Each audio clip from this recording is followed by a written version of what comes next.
Okay, it says we are live. We're live. Let's see. We'll wait a few seconds to see if anybody pops on. I'm gonna check my phone too. Yeah, and I guess we should mention that I'm going to probably pop in and out because of my Wi-Fi being all screwy.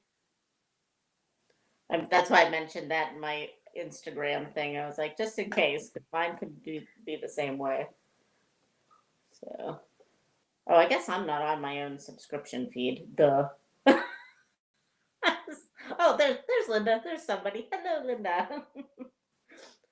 I was trying to check out the live in my own feed, and I'm like, well, I don't pop up in my own feed.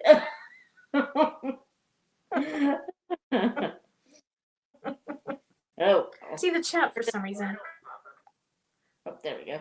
Hear me. I'll have to look at it on my phone. Oh, hi Linda. I see you on my phone, not on my iPad. Oh yeah, you can't see. Yeah, on the thing. I thought it Yeah, usually. I forget about that. Hey Tia. Oh, Tia's here. Amberna, hi. Hello. We're just giving people a couple of seconds to pop in here, and then we will start our chatting. I have my beer, and I fancied it up in a wine glass so that it looked fancy instead of just regular old Michelob Ultra. Hi Berna. And I am drinking a Red Bull. Oh, From this nice. morning. And some water. Hi, Debbie. Well, thank you, Tia. That's It's way shorter than I wanted it. My hair. doesn't it look It's so like nice? it's practically shaved on the back. And I told my hair lady, I said I want it about here. I want a bob. I said, but I don't want it blunt. I want it sort of. And she was feathered. And I said, maybe. I said, I don't know. And she goes, well, do you want it angled? Do you want it shorter in the back? Which she has done before. And I was thinking, like one of those. What do you call it? That's not A-line. I'm not really sure. And I said, yeah, that's fine. And then the shampoo girl came by and she was like, whoa, you're taking a lot off. But I couldn't see the back, so I didn't realize how much was being taken off. And then once I got into my car, I'm like, oh my gosh, where's my hair? My hair's all gone in the back. Yeah. I think it looks really cute though. I like it a lot. You're just Thank not you. Yeah. used And having such a short little neck, like Oh, short hair does look better on me than long hair. see, for me, it's exactly the opposite because I have a very short, wide neck, and I like to keep my hair long because Uh-huh. it hides it a little bit. Yeah, see, I think long hair looks, I haven't seen you with short hair, but I think Yeah, long hair looks nice on you. thanks. On me, I think it just drags. Mm, I don't know. yeah, my neck is like super wide. Like it's not just short; it's like wide and Hmm. stumpy. So like, so the long hair kind of. I've had short hair before, and every time I regret it. Yeah. I But wish I could wear my hair long. Like I love seeing like beach waves and mhm. you know I like that, but it just doesn't one, I can't style my own hair. And then the Oh, long hair just looks bad on me. yeah, no, this I can't either. It is what it is. Hey, Debbie.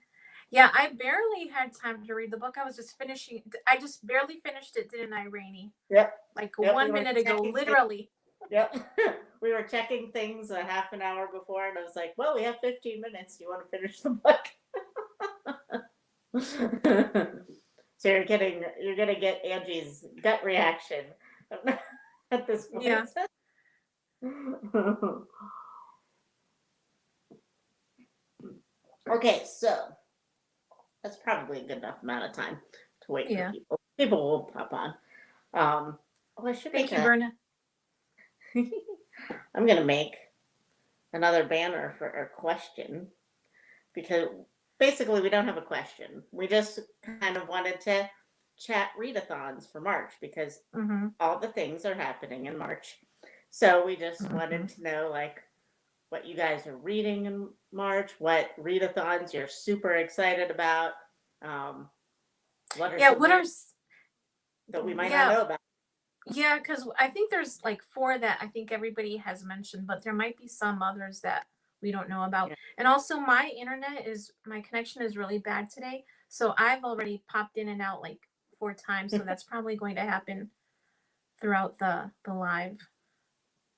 So far, so good, though. Okay. Yeah. So I'm excited, of course, about March Mystery Madness and Middle Grade March. And then I'm also doing March of the Moderns. I'm only reading one book for that. And then the Irish Readathon. Nice. And March of the, did I mention March of the Mammoths? Yes. March of the Mammoths. Yeah. Yeah. I want to do March of the Mammoths every month. I say I'm going, or every year, I say I'm going to participate in that. And then I can't think of a book that's 800 pages that I want to read. So, that was going to be my question. My personal question is one of my goals for the year was to read more Dickens. I have a Dickens on my shelf, but it is not 800 pages. So, does anybody have a recommendation for a Dickens that is 800 pages that is not Tale of Two Cities? Because I'm not going to reread that one. I didn't like it. but yeah, so if anybody has a recommendation for Dickens that I can maybe get on audiobook that is technically 800 pages, that would be splendid. Hi, Christy. Hi, Christy. No, I have the only Charles Dickens I've ever read is A Christmas Carol. So I don't know what else I've might read be over 800 pages. Yeah. I've read A Christmas Carol multiple times. I've read, what did I just read? Read Great Expectations. I just read something from him. I can't even think of what they all are. But Nicholas Nickleby. No, I haven't read that one, so that one might be. I'll have to see how long that one is. I read Tale of Two Cities, was not a fan. And what about the one where he talks about the U.S., about America? Did you read that one? Oh no, what's that one? I don't know. I think. Oh, Oliver. I've also read that one.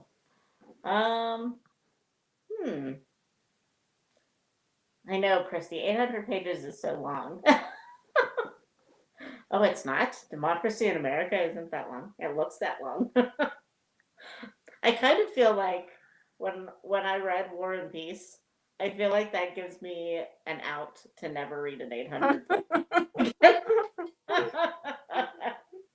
And well, can I count the Bible? Because I'm rereading the Bible this year, and that's clearly over 800 pages. I won't get it done in March. That's not the plan, but. Christy says we could try The Way of Kings. Yeah, we could. Oh, okay. That's Brian Sanderson, right, Christy? I need to start with like one of his easiest, most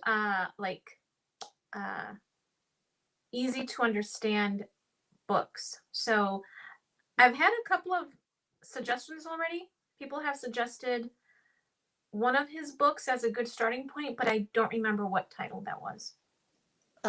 Victoria and I read the Mistborn series, and I thought that was a good kind of an entry level. Entry Maybe level. That's yeah. Okay. Maybe that's the one that was recommended. Maybe it was Mistborn. Tia's asking who hosts March of the Mammoths. I know Jason from Old Blues. Yeah, and Old Blues chapter and verse. I believe Lukash from Cruel Reader's Thesis is his new channel name. And there's one other person. Is it Alan? Alex? I can't remember. I just know it's Jason and Lukash that usually are involved, and I can't remember the other people because they're the two that do Shake Tube with me. But then they have somebody different that helps them host March of the Mammoths, but I can never remember. But definitely Jason from Old Blues chapter and verse. So if you are interested in it, check him out. He's fun. He is the husband of Kelly from Books I'm Not Reading. If you guys ever have followed her, they have They're separate channels, but they are married. They pop on each other's channels every once in a while. Jason does a lot of movie things too, which I tend not to watch because I don't watch a lot of movies, or at least not the kind of movies he watches.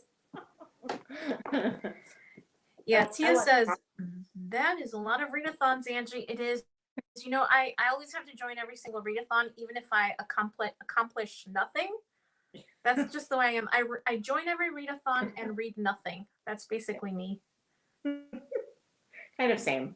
I'm definitely doing Middle Grade March and March Mystery Madness. Those are my two that I definitely have to do. And then I would like to do March of the Mammoths, if I can find something.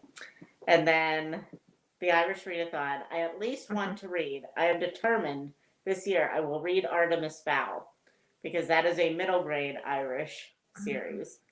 So I'm determined to at least read that, and that'll make me participate. But I hardly ever do. Yeah. For that one. For the Irish Readathon? Yeah. Because by then I have all the other prompts for the other two readathons. I'm like, I can't. Yeah. No, I've tried to read one each year. I try to read one for Irish Readathon, but the first year that I joined, I got halfway through the book, and then last year, I don't think I ever made it to the book I was supposed to read. So yeah, it is one of the ones that I kind of put off. But this year, we will be reading a book for the Irish Readathon because it's going to be the same book that I'm reading for Bitter Single Ladies Read Romance. Yes. So if you guys are going to join us, worked it all out. Yeah. So if you guys are going to join us in March for our March selection, then you guys will also be doing the Irish Readathon. Woo!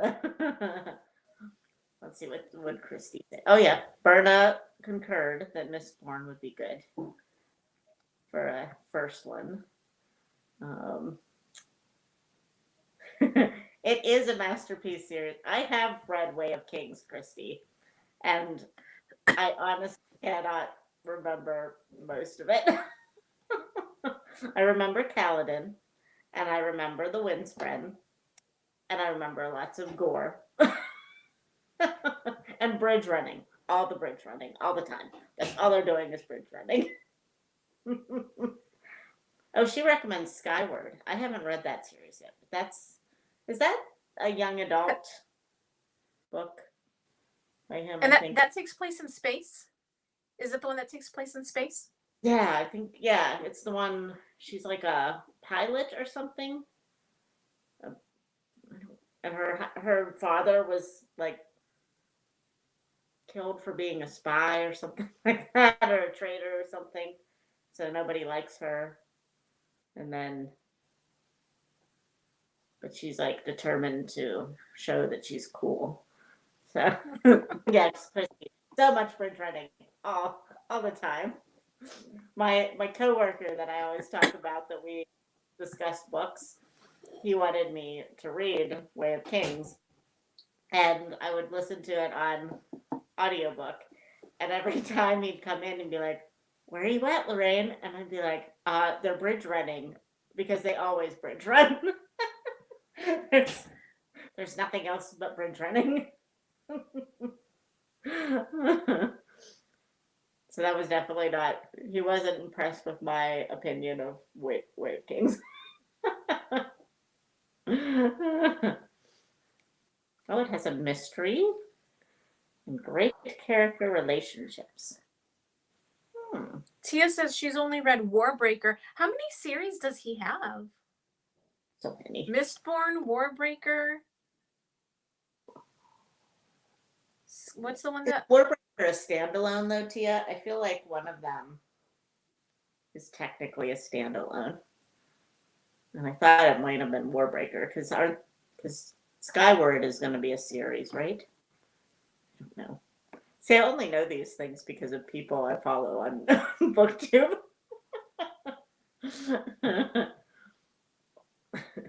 So what readathons is everybody else doing in March? I'm assuming most of us are doing middle grade March, because that just is what you do in March. But is anybody else doing March Mystery Madness? Or another readathon that we Or haven't yeah, mentioned. yeah. So I feel like I saw that there were a couple other ones that I hadn't even heard about. Like I think there was a backlist book readathon or something. I think I saw that Chloe was doing that one. I was like, I didn't even hear about that one. Yep, Berna's doing middle grade March and March Mystery Madness.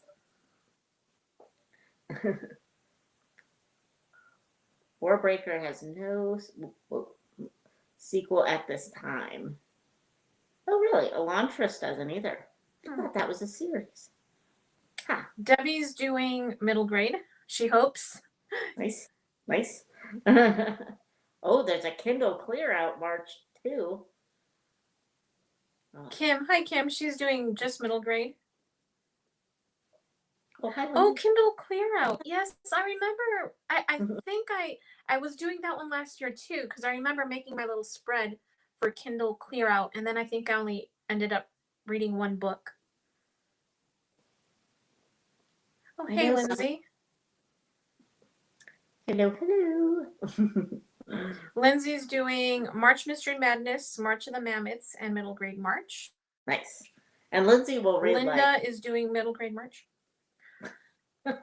Yeah, Lindsay, you read about it seems like you read anywhere from 5 to 7 books in a week. You are so good at completing what you set for yourself, not me. Linda is doing middle grade March and March Mystery Madness.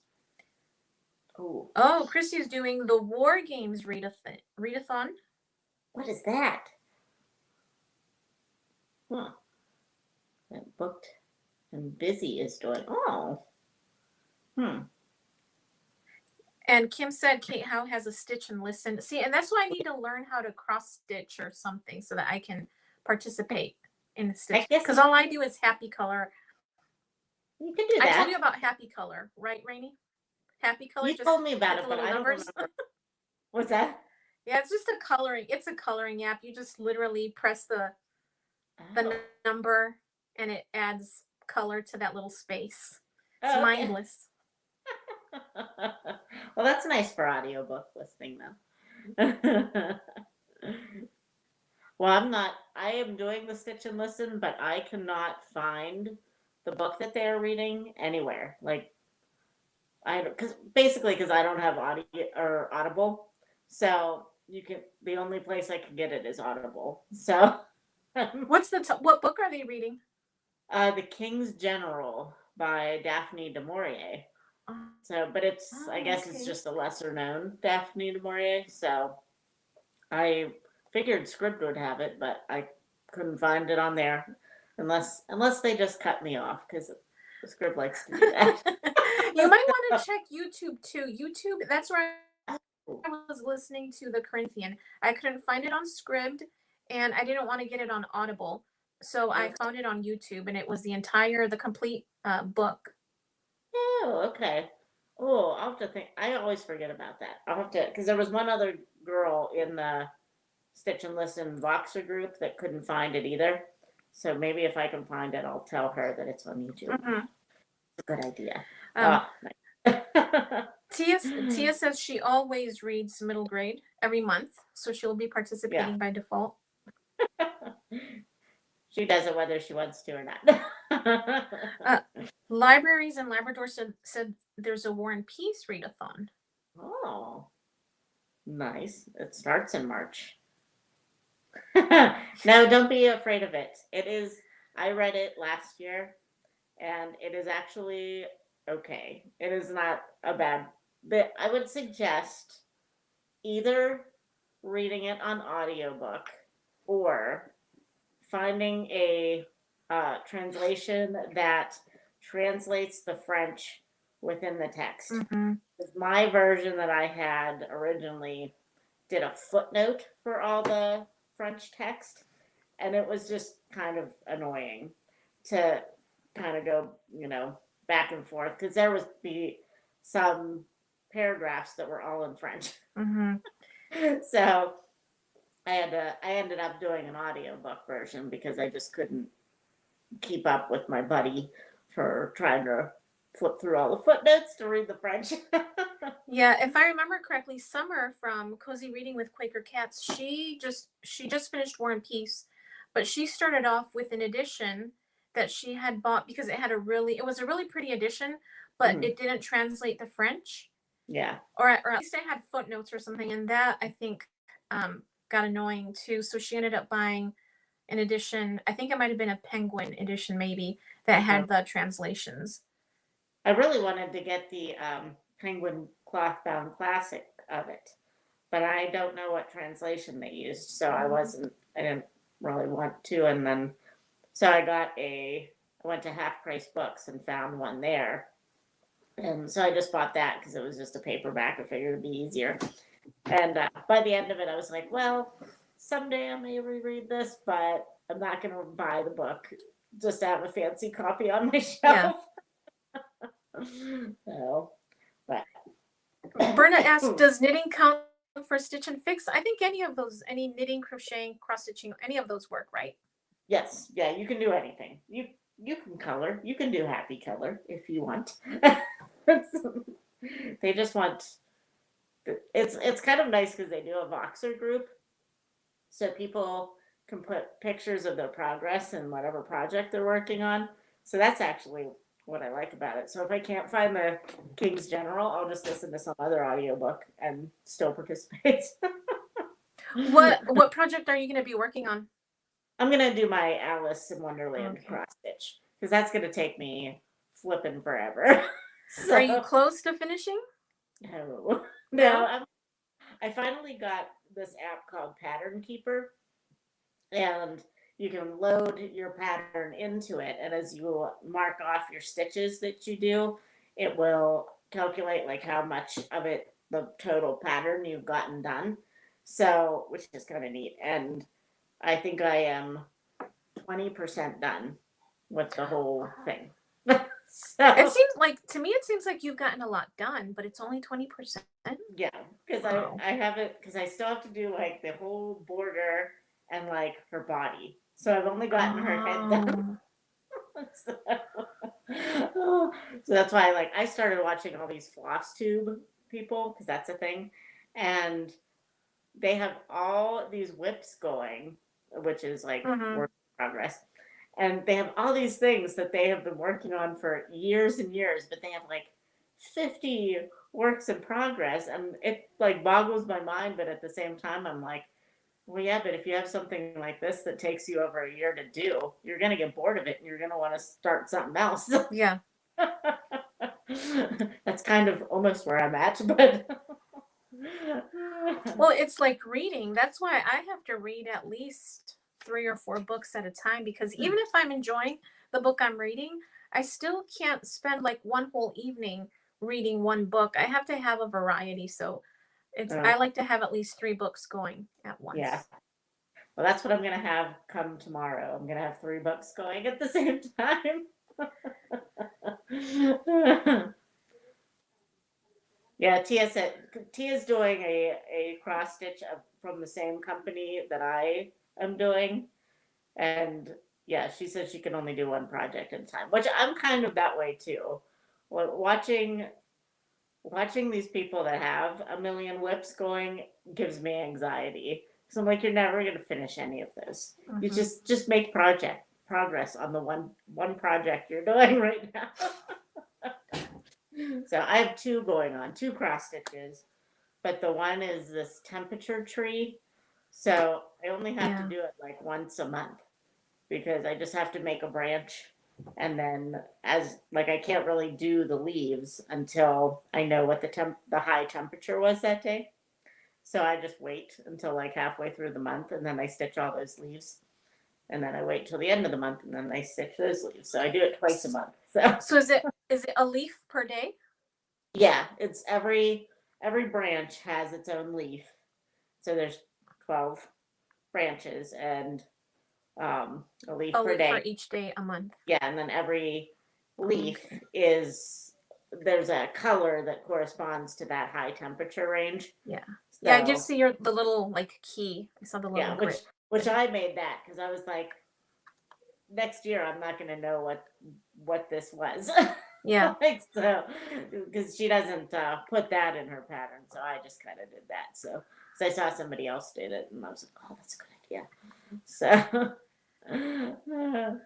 oh wait, oh somebody's asking me something, and who? Okay, wait, let's see. Oh gosh, knitting books, etc. says she has more than 50 whips. I would have anxiety. Kim, Kim, are you asking what the pattern, what the company is that I'm working on? I have to look it up. I think it's Mrs. Pagodi Arts. I think that's right. Is that right, Tia? Because we had the same one. So, let's see. Reading back through some of the. I do like Pattern Keeper, Kim. It's a good. Although I have a really old device that I'm using for it, it doesn't work with uh, Apple products yet, and I have mostly Apple products. But my dad had an old um, like tablet that he doesn't use, so I took it. But it's super super old, so it doesn't like to hold a charge, and it's kind of a pain. But it was free, so yes, yeah, Tia, Mrs. Pagodi, Mrs. Pagodi on Etsy. Yeah, she's Italian, I believe. I like that name, Pagodi. Yeah, I follow her on Instagram, which she's not really on that often, but that's how I realized she was Italian because everything she was writing I couldn't read. So I should follow her since I'm supposed to be learning Italian on Duolingo. oh, that's right. Yeah, she doesn't really post that often though. So I don't really use Duolingo very often, so my I know Italian is super limited. I've been super bad about it the last couple of weeks, and then like when you texted us last night about watching Destinos, I was like, oh, I totally even forgot. Well, I wasn't even gonna bring it up because I thought, well, it's already. I think it was like close to 5:30. I thought it's Mhm. already 5:30. I think the last couple of times we watched the Stinos, maybe like at 5 my time, maybe I don't remember. Okay. And I thought, well, no, let me just ask. And then I'm like, oh, okay, 7 Eastern Standard Time. Yeah, that works. And I'm such an idiot. It's like at 5:30 my time. I go to the grocery store, and then I'm in my car, and I see either you or Victoria are like, I hope that kid doesn't lose his dog again. I'm like, wait a minute, what's going on?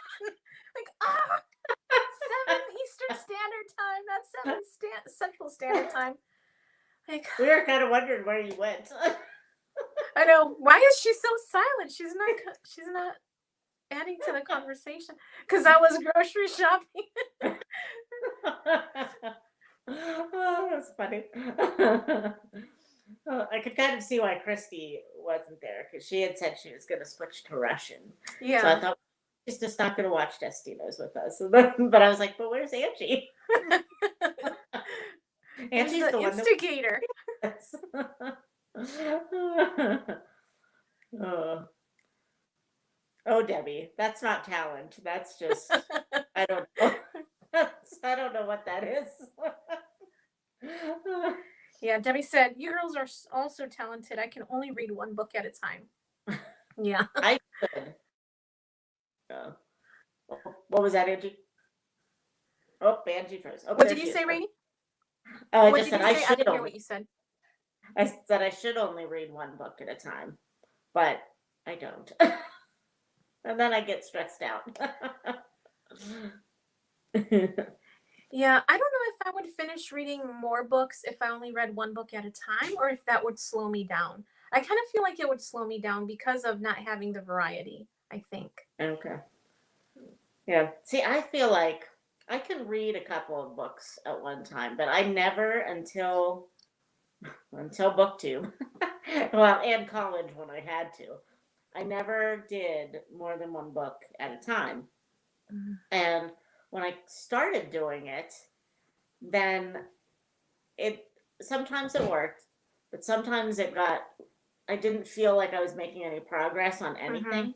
Mhm. So it would kind of bog me down because then I would feel like, well, it's taken me 10 days to read one book and I'm trying to do this readathon and do all these things. So I'm going to try to like limit the amount of books I have going at one time this next month. So, excuse me. Um, yeah, Tia, I'm kind of in your corner. Bye, Christy. Thank you for joining us. Okay. Oh, I need to Well, read some too, but we should probably go ahead and talk about our watch along that we're going yes, to host in yes. Go. March. You So, can head that. on March 17th, we are hosting a Bitter Single Ladies watch along. It's for the movie The Matchmaker, starring Janine Garofalo. It is a 1997 movie.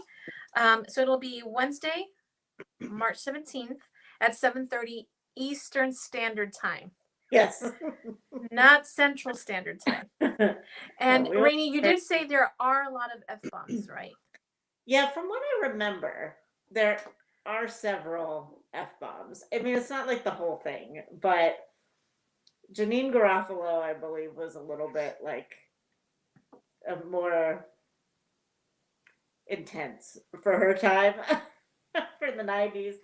And it's set in Ireland, so that's kind of a word that isn't as like, Frowned upon. scary here. Yeah. Mm-hmm. So it does come up a lot. So that I just wanted to make people aware of that I believe that is something that will pop up here or there. So don't watch it with small children around. Yeah, so I think in the movie, Janine Garofalo ends up in Ireland because of her job. Mm-hmm. She ends up going there because of her job, and while there, she meets these Irish matchmakers, right? And is she matched up to somebody? Well, I I don't think remember that part.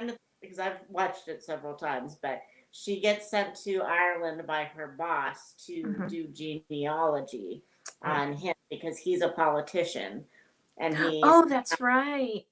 he thinks that somehow his genealogy will help him win With Irish voters, yeah. yeah. So she goes over there and starts looking into genealogy, and I believe that the town just is kind of very it's during a festival, a matchmaking festival, I believe. So all the town is trying to set up this American girl with, of course, the brooding Irish guy. So it's cute and it's funny and she's sarcastic, which I like. So Yeah, I like Janine Garofalo of the 90s. yeah, no, she's fun. It's maybe not your syrupy sweet rom-com, but it's funny. And then for our March book pick, we are going to do something a little different this time around. This time, you guys are going to vote for the book that we read in March. There are two selections. There are two titles that you get to choose from. So we just figured, in order to vote, you could just type the title of the book that sounds the most interesting in the chat, and I'm going to show the cover of each book, and I'm going to read a synopsis. Once I read the synopsis for both books, then you can go ahead and cast your vote. Yeah, sounds good? Sounds good. Sorry, I was making them. It looks good, Rainey. So the first choice is called Philippa's Farm by Louise either Cooper or Cowper. And a really short, brief synopsis is Philippa Woodcock lives a solitary life isolated from the world on her little farm. Having abandoned the trappings of city life, she finds contentment in harvesting the fruits of the hedgerows, taking care of her animals, and running her own business. But her isolation is interrupted by the carry-on of the local beau monde and the sudden unwelcome arrival of her wayward brother and sister. In the midst of chaos, while her defenses are down, she is captivated by a tall figure in a tweed jacket and attempts to seduce him. The opportunity arises in her little wood, where the bluebells are bursting forth, and the damp earth offers no impediment to passion. But something else does, something Philippa could never have dreamt of. Sounds intriguing. A little confusing. Okay, the next title is Mulligan Stew, and these both take place in Ireland. And Mulligan Stew is the first book in a duology, I think. And this one has, I think, maybe a little bit of magic, a little bit of some fantasy elements. That's Mulligan Stew. Oh, and And it has, then, which is a prompt for the Irish readathon. This one says, a cursed Irish castle, star-crossed lovers, destiny and comfort food. Widowed mother and aspiring chef Bridget Mulligan leaves small-town Tennessee and the only home she's ever known to take her son to Ireland and the in-laws she's never met. They are welcomed by all but one member of the Mulligan clan, her brother-in-law Riley, who believes she is a fraud and fortune hunter. However, when the old Mulligan curse lures Bridget to the sealed castle on their land, Riley Mulligan must face all his demons, the past and the present, along with the powerful longing both he and Bridget battle for each other. Ooh. So, Philippa's Farm or Mulligan Stew? Yes, let us know what you would prefer. Which one sounds the most interesting? I know what my vote will be, but I'm not going to influence the viewers.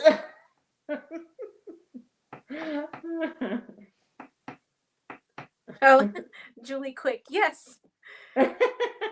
Bitter, single, lady, doesn't matter if you're any of those. That's just us. Or actually, the bitter one is just me. we just happen to both be single. One vote for Mulligan. Okay. Woohoo. All right. It may be the book there may only be one vote. Yeah, maybe. Well, nope, we got another one for Mulligan. Oh, okay. Mulligan Stew. I don't think I did a good job reading Philippa's Farm synopsis. It sounded a little confusing to my ears. It was just a vague synopsis. I feel like. But so far, 3 votes. Yeah, so far it seems like Mulligan is winning. We can put this on our Instagram too. Yeah. Or if anybody. And even if you're not. Uh-oh, Angie's starting to cut out there.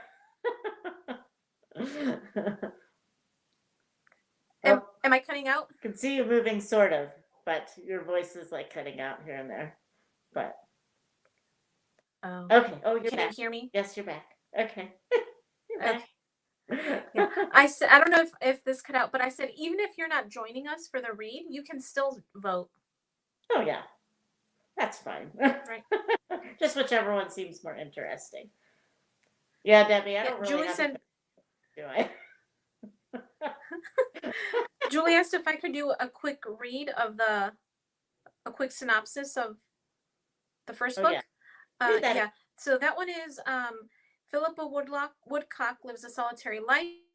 She's kind of isolated on her little farm, running her own business. And then her wayward brother and sister come to town, and she meets a tall figure in a tweed jacket, and she attempts to seduce him. Mm-hmm. And the cover, in case you're swayed at all by the cover. I like that cover. That's a very this nice cover is really cute, isn't it? Yes. Hi, Elizabeth. I waved at you, but. Oh, hey, Elizabeth.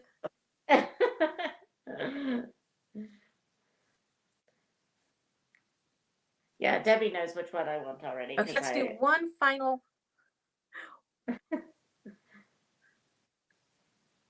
All right, so let's see.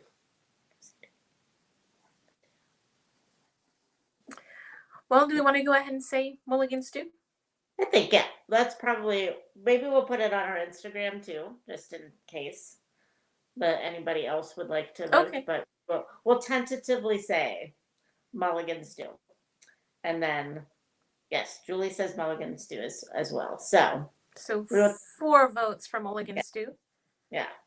So we will tentatively say that, but we'll put it up on our Instagram for like the 24-hour story thing too, and then Okay. we'll say Yeah, for and sure. you go ahead and put it on your Insta Okay. story because I have a hard time seeing the replies. Like it doesn't Okay. show me the votes until like sometime later. Okay. Okay. Yep, I can do that. So Okay. yeah, when we're done here, I'll put it up there. So, but okay. So was that all the front matter bits? Yeah.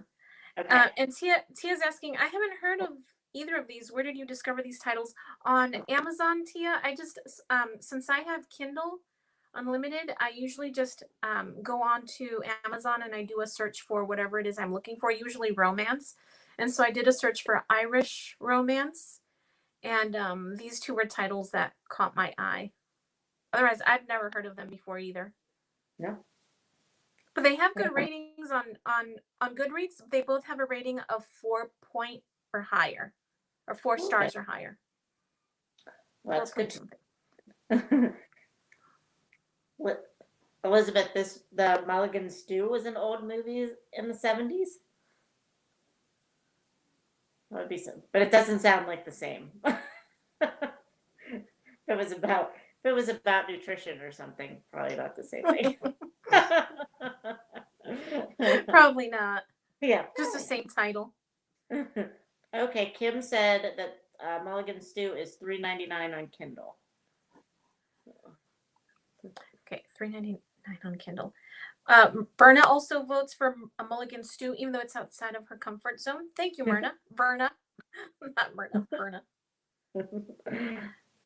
The author of Mulligan Stew, or the author for Philippa's Farm, is Louise Cooper, Couper. Couper. And then the author of Mulligan Stew is, and it sounds like Mulligan Stew may have some recipes as well, Deb Stover. Okay. Oh yes, Mulligan Stew is very Irish. That's very. I'd be interested to know, is Deb Stover, is she Irish? I think she is. Actually, let me check. I'll check her profile right now. Because that would be. No, she's not. I believe she's American. Oh. Okay. Maybe she has some Irish blood in her. Maybe. I believe I've had it. Yeah, I never have. I think I have. I feel like either I had it in Ireland or at just an Irish pub. It was probably one of those things that I was like, Mulligan Stew, that's an Irish thing that I feel like I need to have. So, okay, so that will be our pick, unless Instagram tells us otherwise, but probably. So, all right, so let me change our banner. Are we ready to talk about? We're ready. Again, I'm getting excited about learning how to do banners.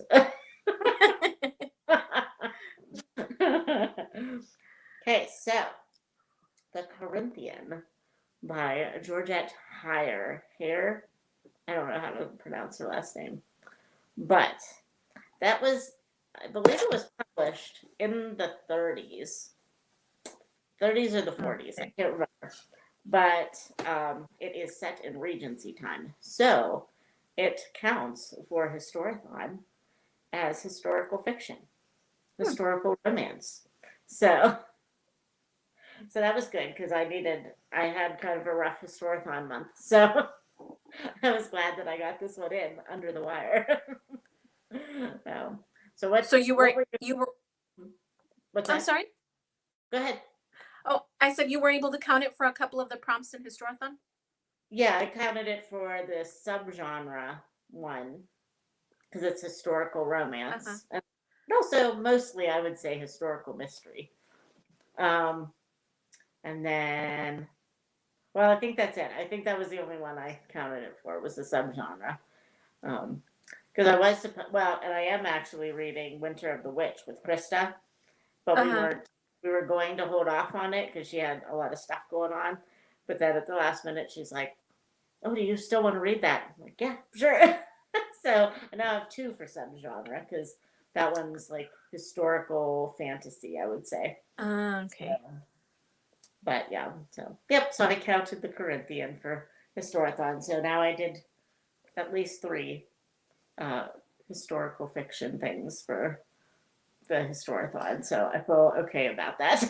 Good. Yeah. So yeah. So what were your thoughts on the Corinthian? Having just finished Well, it. this was my first time. Yeah.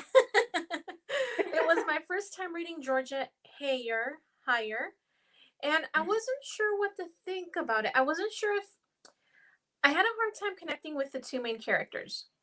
To me they felt like characters. And Yeah. I know whenever characters feel like characters and not like real people I'm reading about, it's hard for me to get into the story. So Hmm. it wasn't until um the Beverly, what was his last name? Benson? Brandon. Well, Brandon, That. Beverly Brandon. It wasn't until he pops up Mhm. in the story, like towards the end, that it kind of finally started picking up some steam for me. But until then, I didn't, I wasn't very invested. And then I Yeah. also wasn't sure if it was supposed to be written as like a spoof or Hmm. a farce.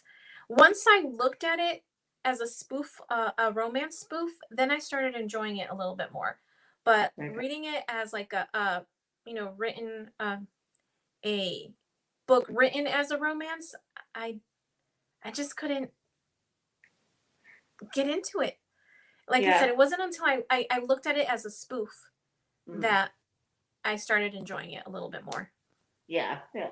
Well, do you? That was just making me think. Do you remember when we read Evelina? Evelina. Yeah. Yes. It kind of gave me those same vibes. Like these characters were just Yes. so busted over the top half the time. But I mean, it wasn't nearly as ridiculous as Evelina was. But it kind of made me wonder though because Evelina was set in Regency England, and was actually, you know, by a Regency author. But I kind of wondered if Georgette Hare was trying to make it like one of those authors. If she, but you would think like she was going Regency, she would have gone more Jane Austen, you know. But but maybe she liked the ridiculousness of the other kind, of Evelina, whoever wrote that. I Yeah. can't remember. And But yeah, I I agree with you though. I It took a definitely, because while. that's what I was thinking. I'm like, is this supposed to be? Yeah. Yeah, I thought I wasn't sure if this was supposed to be ridiculous like Evelina, or if it Mhm. was just that it was the mellow, it was just melodramatic because of the time it was written in, or maybe the idea that Georgette Hare has of the Regency era Mhm. Yeah. being very melodramatic. Yeah, I don't know. That would be interesting though to read kind of her, well, to read more from her and see if like that's always how she does it, and if that's like always the time period she writes in, or like has anybody else ever read any other Georgette Hare? Are they all set in Regency time, or was that just did that one just happen to be set in Regency? Because I think like it was interesting that it was mostly mystery, but Mm-hmm. centered centered around like trying to get away from romance, and then of course you're gonna fall in love with that person. So it's going towards that romance part, but the bulk of it was a mystery, I would say. Yeah, So yeah, and then the romance didn't happen until like 70% of the book was till I was yeah, through 70% of the book. And I was wondering, well, when is the romance going to I happen? know. When are we going to see some romantic? I mean, I knew that George Hare was like a mixture of mystery and romance, but I think I thought it was going to be a little bit more equal in the amount of treatment that they both got. But I would say this was probably more of a mystery, but like kind of a spoof mystery. So okay, Tia said she thinks all her romances are Regency. So. Yeah. And Lindsay says, I took it as being melodramatic due to the time it was set in. That's what I was wondering. Yeah. Yeah. Which, if that's the case, if it was melodramatic based off of the time period, I think that was a really good move because, like, so many of the authors in the Regency period were melodramatic about everything. So, I mean, not Jane Austen, but like everybody else that I've ever tried to read in the Regency period is like way over the top about everything. Yeah. No, Did it well, if that's what she was going for. so see, reading it as a serious romance, I would have given it 2 stars. Okay. But reading it as a spoof on romance, I would give it 4 stars. Okay. Yeah. I think I liked the ending of it where the romance came into it a little bit. So, like, I think I would have probably given it a 3 star, Mm-hmm. except for, like, if I was just looking at it from it being a romance, it maybe would be like 2.5 to 3 Uh-huh. because the romance really didn't come into it for like you said, 75% of the book. Mm-hmm.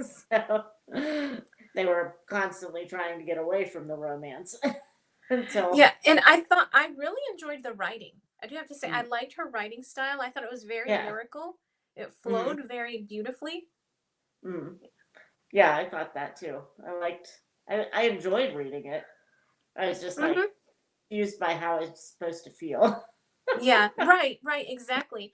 And then Yeah. also the age difference. I mean, I know that was common for the time, but it was Hmm. so a little icky knowing she was 17 and he was 30. And then, he would call her brat, and she acted like a teenager, like a Yeah. kid. She acted like a little kid. And it was so hard to not see her as like a 13-year-old little girl because of the way she behaved. And it made Yeah. the ick factor even more pronounced. Yeah. And I mean, I liked that he was kind of trying to like keep himself from being in love with her because of that age difference. So like I kind of got that he thought that it was icky. That even he thought it was icky. Because they kept saying like, "Oh, you're old enough to be my uncle" or something like that. Or I Yeah. was like, "Stop saying that, ew."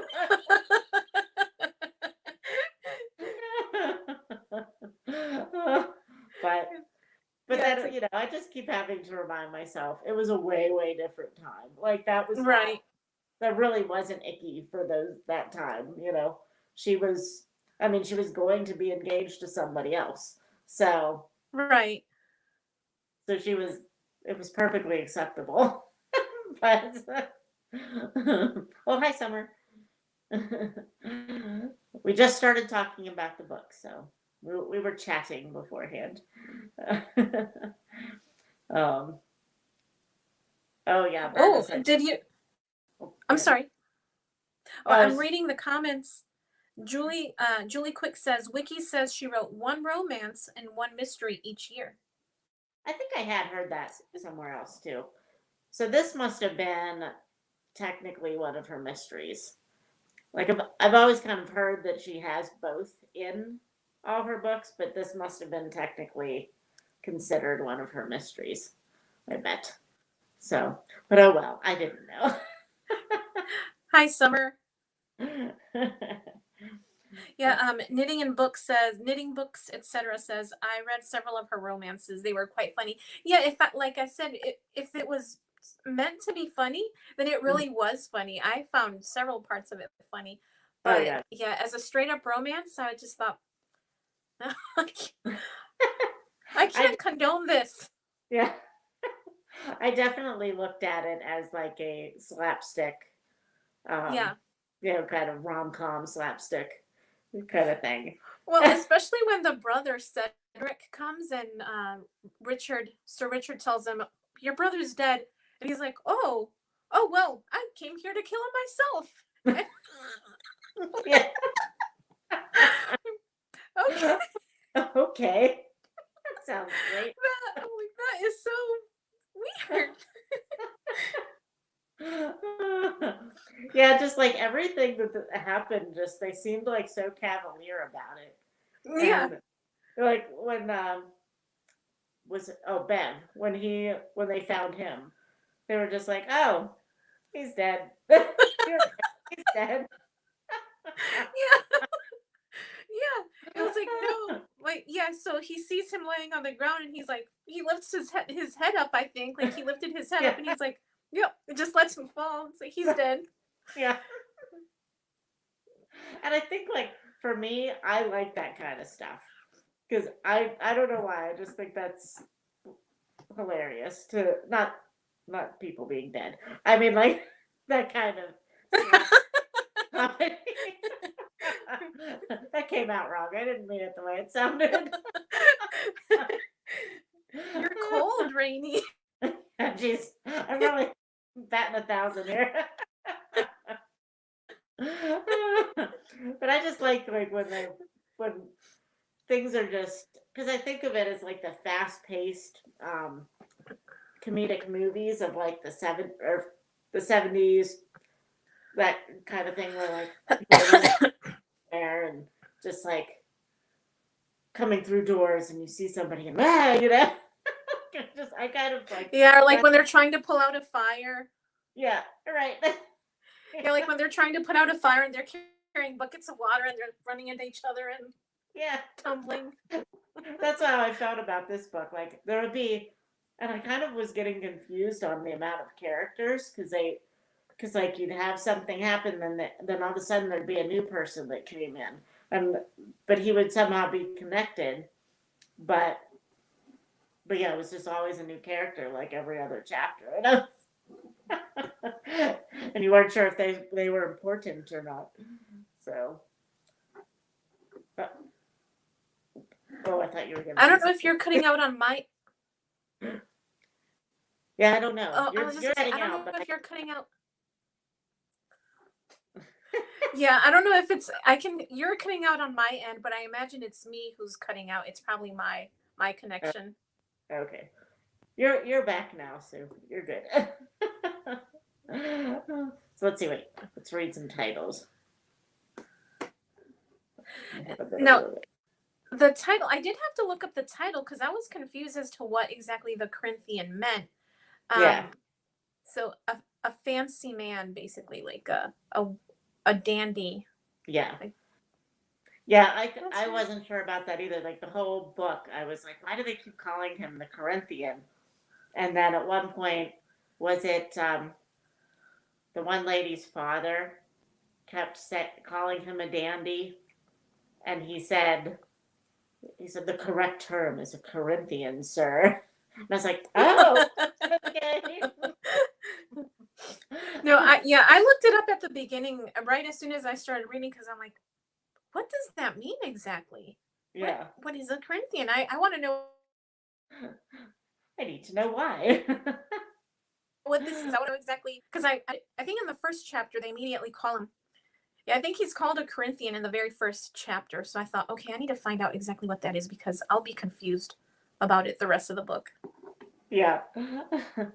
Which I kind of got looking back on it once I knew that. They had always talked about how he was worried about his cravat looking crumpled and he was always wearing these like elaborate clothes. And so if I had thought about it, I'd been like, that's a dandy. That's probably what they're talking about. Yeah, But and then his little quizzing glass. I figured I knew what a quizzing glass was, but I looked it up too just to make sure. So it's like that, like the little magnifying glass that you hold up oh, to okay. see I didn't. things. Yeah. Okay. Oh, okay. I kept meaning to look that up because they talked about it a lot, and then but I never did. And then so that makes sense now. that was the other thing that kind of bugged me was there's a lot of terms that I didn't understand what they meant.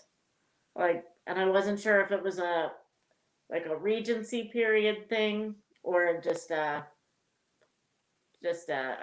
English language thing, but they sounded like really old fashioned, so I Uh-huh. figured it was a regency. But like it was a lot. I felt like a lot of terms and a The lot one like word slang. the one word that they used a lot in this book that I've seen used a lot in older romances is a tiger. But I don't see that term a lot in newer romances. I'm not exactly sure why that is, but yeah, so I thought that was a little uh weird to see it after not having seen it in so many of the romances that I've read recently. Okay. Yeah, there's just a lot of different terms. Yeah. Julie says, I thought Corinthian was a Greek architectural style, but I always overthink things. That's what I was thinking. I thought it's a type of column, isn't it? Yeah. Isn't it a type an Uh-huh. Ionic columns, Corinthian columns? So I'm like, what exactly is a person? Is he Greek? So that's why I had to look it up. Well, that's what I thought at first when they were kept saying Corinthian. I was going to be like, is this like going to be some kind of immigrant story? Is it? I'm not like, nope, that's not what this is. Yeah, Tia says, I thought there was a slight difference between a Corinthian and a dandy. Yeah, there might be. All I know is a Corinthian is a man who is fashionably dressed. Okay. Okay. So maybe a dandy, because I always knew that they were like fashionably dressed, but I That may thought, be more the way he behaves. yeah, like a dandy is more, I don't know, like maybe more flamboyant, maybe. Maybe Corinthian is just the dress. Like that's it. I Hmm. don't know. Yeah. Because maybe that's why he was so affronted by being called a dandy. Because maybe he was like, I just like to dress nice. Which I guess, no, never mind. Never mind. but but yeah, overall I thought I liked it. I'm not sure that I would. I don't know. I'd have to read more romance by her to see how she handles things. Because I kind of liked, like, at first, whenever he kept calling her a brat, I was like, dude, back off. Like, you're being a jerk. And then it kind of became a term of endearment that she actually kind of liked that he called her a brat. So I was like, oh, yeah, that's kind of cute. Yeah, that's cute. But he was definitely like an alpha male kind of thing, I thought. Yeah, I definitely want to read something else, another one of her romances, to see if they're written in a similar vein. Yeah. Yeah. I definitely enjoyed that one. I think that like it definitely didn't put me off of reading her just because it was like kind of outlandish because I can definitely tell that's what she meant it to be. You Hmm. know, it wasn't that she just was being overdone to be, because she didn't understand that, right? Like it was definitely a plot device. So, Rainey, this is your first time reading Georgette Yeah, Hare? yep. I meant to read her. I think the first time I saw Cotillion. her. Oh, what's that? You are going to read Cotillion, right? No, I think I was always going to read the Corinthian, and then, but I didn't know. But maybe I was going to read the Cotillion. I really don't know. I always thought it was the Corinthian I was going to Hmm. read, but maybe I'm confusing myself now. No, yeah, I'm sure you remember better. For some reason, I think I watched somebody who was going to read Cotillion, Oh, Angie. and for some reason, no. Okay, she goes.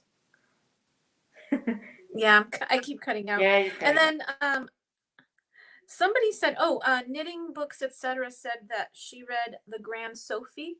How how did you like that? Would that be one of her? romances or one of her mysteries? That sounds like it would be a romance. Yeah, Julie, I feel like it was a bit more, a dandy is a bit more of a thing.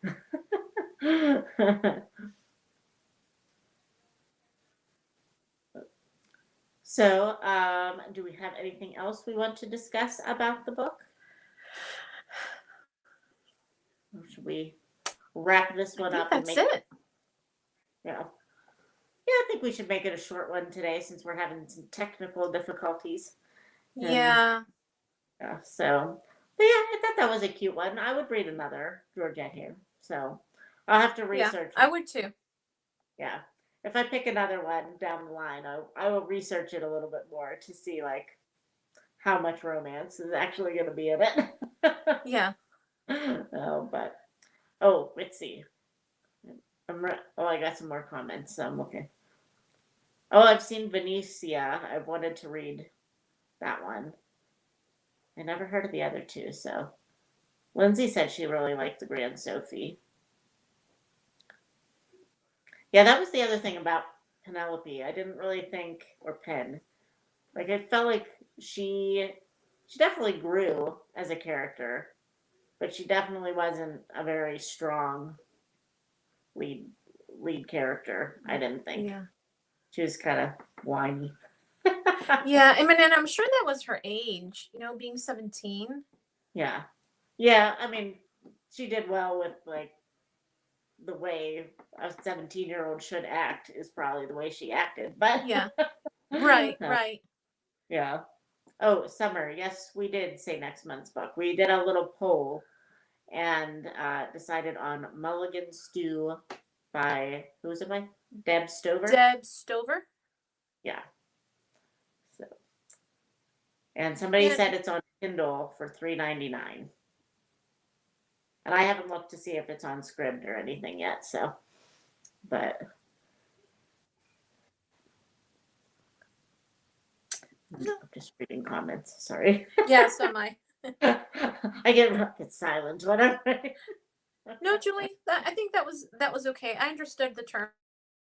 Yeah. Yep. So. Yeah. Okay. So yes. So next month, the 17th, we'll do our watch along of the Matchmaker, and On we'll Instagram. yeah. Oh, for what? Oh yeah, On on Instagram. Instagram. Yeah. And then probably the end of the month. We still have to work out our dates because we're never prepared for that. Yeah. It's usually the end of the month. Yeah, we'll The try to third do or it the as fourth. close as we can. Yeah.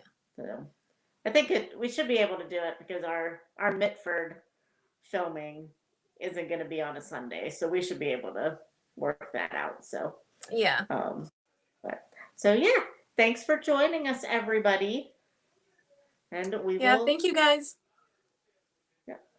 talk to you in our next one. Yeah. Bye. See you next month. Yeah, bye.